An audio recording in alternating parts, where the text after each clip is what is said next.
Assalamualaikum warahmatullahi wabarakatuh. Waalaikumsalam warahmatullahi wabarakatuh. Perkenalkan, nama saya Saida Akilah dengan NIM 0201211013 dari jurusan HKI 6A. Kali ini saya akan membahas sedikit mengenai keluarga dalam Islam. Jadi ini untuk memenuhi tugas UAS saya dengan mata kuliah psikologi keluarga dengan dosen pengampu itu Bapak Khairul Mukti. Sebelumnya saya ingin berterima kasih kepada audiens yang telah meluangkan waktunya di tengah-tengah kesibukannya masing-masing. Langsung saja pembahasan pertama mengenai pengertian keluarga di dalam Al-Quran. Nah, jadi Al-Quran menyebutkan kata keluarga itu dengan berbagai lafaz, diantaranya ada lafaz ahlun, kurba, dan asyirah. Yang pertama itu ada ahlun. Jadi lafaz ahlun ini dibagi kepada dua. Yang pertama itu ada ahlul rojul dan yang kedua ada ahlul Islam. Jadi ahlul rojul itu artinya keluarga yang senasab atau seketurunan, dan mereka berkumpul di dalam satu tempat tinggal yang sama. Lalu yang kedua ada ahlul Islam, yaitu keluarga yang hanya seagama. Lalu yang kedua ada kurba, yaitu keluarga yang ada hubungan kekerabatan, baik yang termasuk ahli waris ataupun yang tidak termasuk ahli waris. Lalu yang ketiga ada asyirah, yaitu keluarga seketurunan yang berjumlah banyak. Nah, dari pengertian ini, kesimpulannya bahwa keluarga itu mengacu kepada sekelompok orang yang hidup bersama di dalam satu tempat tertentu. Lalu yang kedua ada konsep pembentukan keluarga di dalam Al-Quran.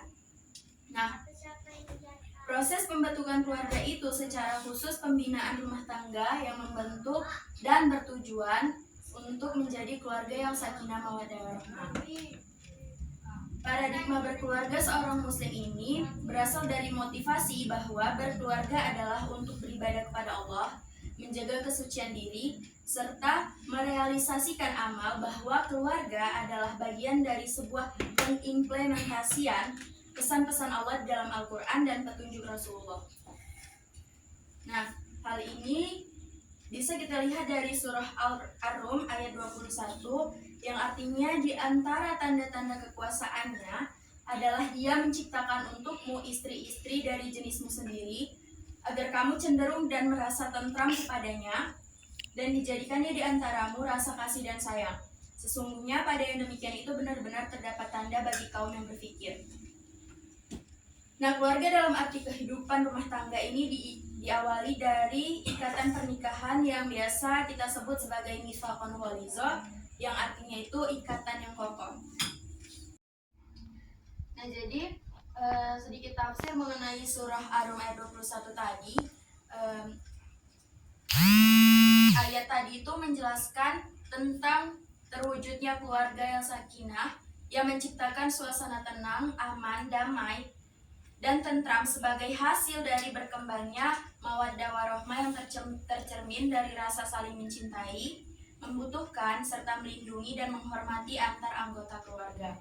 Selanjutnya, ada beberapa konsep keluarga yang tercantum di dalam Al-Quran, yang diantaranya yang pertama, keluarga merupakan persekutuan hidup bersama antara seorang laki-laki dan perempuan. Yang kedua, hubungan antara laki-laki dan perempuan tersebut harus diikat dalam sebuah ikatan yang namanya pernikahan. Yang ketiga, tujuan dasar disyariatkannya pernikahan adalah untuk mencari rahmah, kasih sayang dari pasangan tersebut atau dari Tuhan, yang ujungnya adalah mencapai kebahagiaan dan ketenangan hidup, atau yang tadi disebutkan yaitu sakinah. Yang keempat, asas perkawinan dalam Islam adalah asas monogami. Nah, lalu yang kelima, sistem kekerabatan dalam keluarga Islam adalah sistem kekerabatan bilateral. Lalu selanjutnya ada hubungan suami istri adalah sebagai partner yang saling melindungi dan saling melengkapi. Nah, pembahasan terakhir yaitu konsep pembinaan keluarga. Yang pertama adalah pembekalan keluarga dengan ilmu. Jadi setiap anggota keluarga itu pasti memerlukan yang namanya pemahaman dan bimbingan yang tepat untuk beraktivitas dan menjalani kehidupan sebagai anggota keluarga. Nah, membina keluarga merupakan tanggung jawab bersama sebagai suami dan istri serta anak.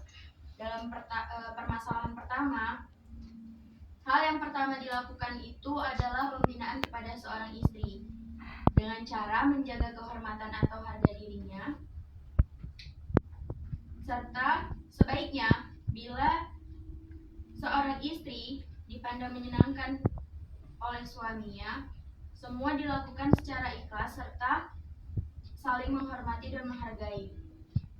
Lalu pada surah An-Nisa ayat 19 yang artinya, hai orang-orang beriman, tidak halal bagimu mempusakai wanita dengan jalan paksa, dan janganlah kamu menyusahkan mereka karena hendak mengambil kembali sebagian dari apa yang telah kamu berikan kepadanya, terkecuali bila mereka melakukan pekerjaan keji yang nyata.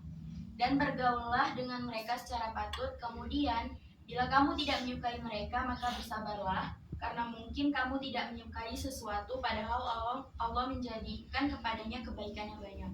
Nah, pada ayat ini arti kata bergaullah dengan mereka secara makruf yaitu gunakanlah tutur kata yang baik, yang lembut kepada istri, dan baguskanlah perilaku serta tindakan seorang suami terhadap istri sesuai dengan kemampuannya.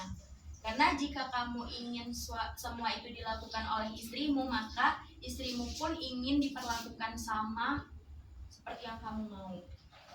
Nah, lalu Allah menganjurkan kepada seorang suami untuk bisa berpikir terlebih dahulu sebelum bertindak terhadap perilaku istri yang dianggap suami kurang baik.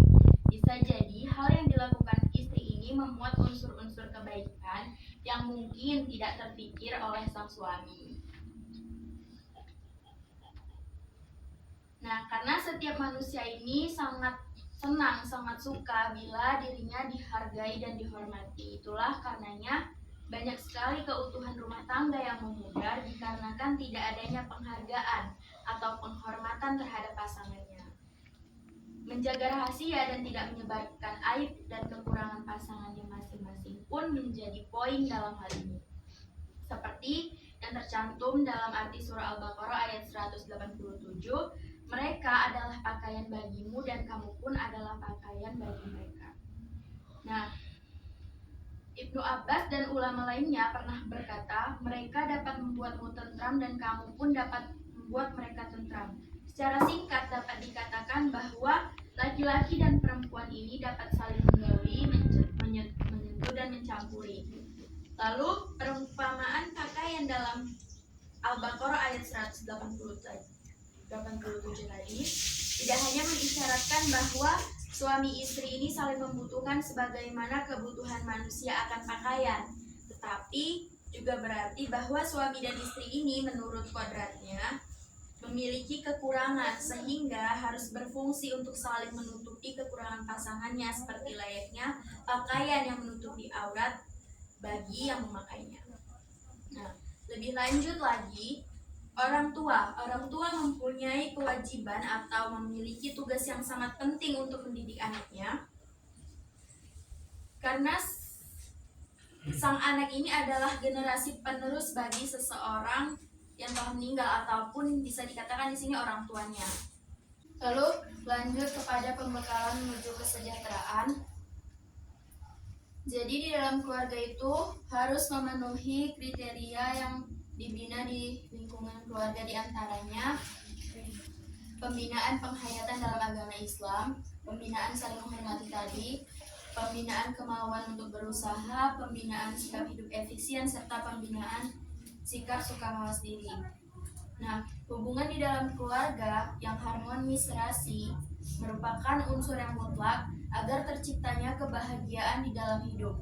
Hubungan harmonis ini akan tercapai jika dalam keluarga itu dikembangkan, dibina, sikap saling menghormati dalam arti satu sama lain memberikan respect sesuai dengan status dan kedudukannya masing-masing. Untuk itu, dalam sebuah keluarga yang sejahtera ini harus tercipta pemenuhan aspek infrastruktur untuk anggota keluarganya. Salah satunya adalah kestabilan ekonomi. Nah, agar ekonomi dalam keluarga bisa stabil, diperlukan rancangan anggaran, kejujuran, serta keterbukaan dalam hal keuangan antar anggota keluarga. Lalu, ada sejahtera batin, diantaranya itu bebas dari kemiskinan iman, serta mampu mengkomunikasikan serta mengaplikasikan di dalam kehidupan keluarga dan masyarakat. Nah, dalam rangka mewujudkan sistem keluarga yang sakinah, mawaddah, dan warohmah ini harus diperlukan dukungan atau masukan dari luar unsur keluarga. Seperti contohnya pentingnya anggota keluarga, terutama istri ataupun suami, untuk belajar tentang hal-hal yang belum pernah mereka ketahui. Misalnya dengan belajar banyak ilmu agama, agar mereka lebih mumpuni untuk bisa mengelola keluarga menurut ajaran Islam. Adanya ketentraman di dalam keluarga ini merupakan modal yang paling berharga untuk membina rumah tangga yang sejahtera. Dengan adanya rumah tangga yang sejahtera, jiwa dan pikiran menjadi tentram, serta tubuh dan hati menjadi tenang. Kehidupan dalam penghidupan menjadi mantap, serta kegairahan dalam hidup akan timbul, dan ketentraman bagi suami dan istri serta anak akan menyeluruh dan akan tercapai. Kesimpulannya adalah mewujudkan keluarga yang sejahtera atau sakinah mawaddah warahmah ini tadi bukan perkara yang mudah.